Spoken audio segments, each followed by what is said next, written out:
Good morning. Minerals experts and supply chain managers, and even military historians now, are in good company, and that we are deeply skeptical of the latest developments in Ukraine and their promise to pledge $500 billion worth of rare earth metals as some kind of guarantee on the aid that they've been given. The reason we're skeptical is that we've seen this movie before in Afghanistan. War planners and politicians who support the wars are looking for solid reasons to keep them going and pretend that wars can pay for themselves. In the case of Afghanistan, it was a giant trove of mineral deposits, including lithium, that went nowhere. A complete fantasy, as this Bloomberg writer here puts it. And now we're doing it again in Ukraine.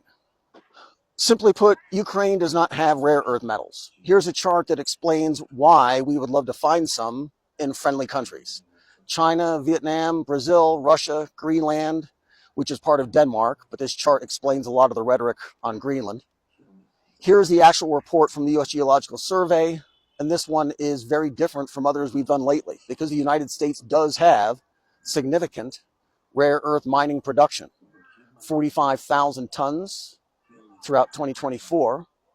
China's 270,000 tons. That is more than the rest of the world combined, but at least the U.S. is on the board for a change in the number 2 spot. Proven reserves are a problem for the United States with just 1.9 million tons of reserves, which puts us far below the BRICS countries. Still, that's 50 years of production at current rates, but Ukraine doesn't show up on this list either as a producing country or as one with significant reserves. So where does it come from, this idea that Ukraine is the answer to the problems posed by the BRICS countries on this chart?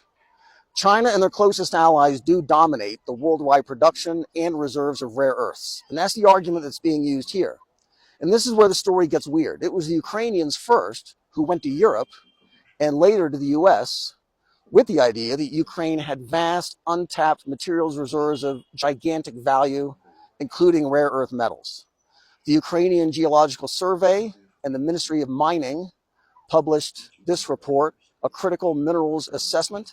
This was presented to the EU and promotes investment and mining opportunities for Europeans who don't have their own sources of titanium, lithium, graphite, nickel, cobalt, and rare earth metals. But in their own report, the rare earth metals section only shows proven reserves of 15,000 tons.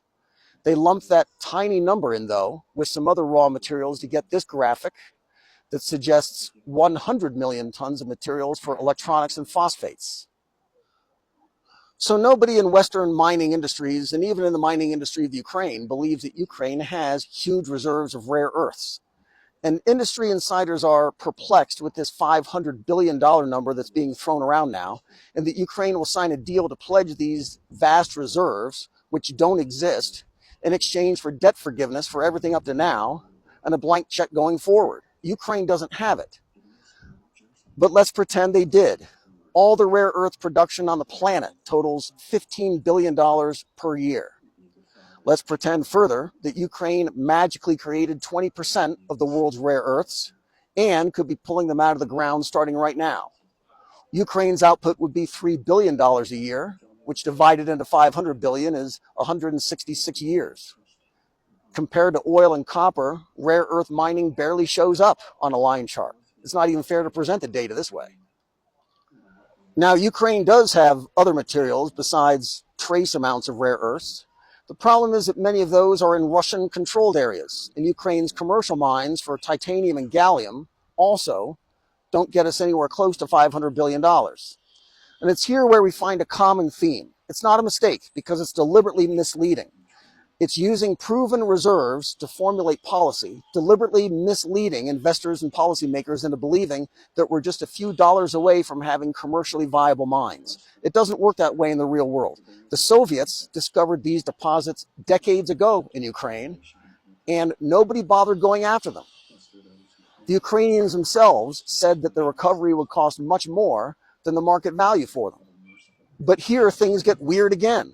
Bloomberg refers us to this report from December from the NATO Energy Security Center of Excellence. This is the webpage for the report, and it seems to be an official NATO assessment of Ukraine's critical raw materials and how important they would be to the security of Europe. This is the PDF for the report, and the image at the top right corner has the NATO logo on it. And the report is declarative. The Ukraine is a key potential supplier of rare earths, listed here, but none of those materials in that paragraph are rare earth metals.